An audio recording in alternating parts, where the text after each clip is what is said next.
Hello, my name is Matt, a Senior Solutions Consultant at Quovim C3, an Aspect Software Authorized Channel Partner. And this is our Aspect Software Troubleshooting Tip number 5. Today one of our customers had an issue when trying to create an Interday Performance Forecast known as an IDP. The error read, "The start moment must be unique with respect to this forecast group." This error, "the start moment must be unique," indicates that an IDP or intraday performance forecast already exists for that date in one or more of the forecast or staff groups in the routing set. You want to verify that the forecast group or staff group attached to another routing set does not already exist.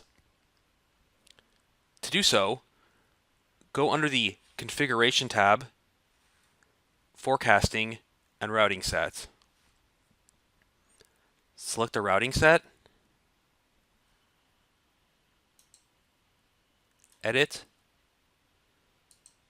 Associations. If this is the case, you'll need to remove the previous IDP from the other routing set in order to create the IDP for the new routing set. Let me know if this worked for you. To learn more, if you have your own question, or have any other consulting needs, not only with Aspect, with other workforce management software, or workforce management in general, feel free to reach us at wfm@quovimc3.com.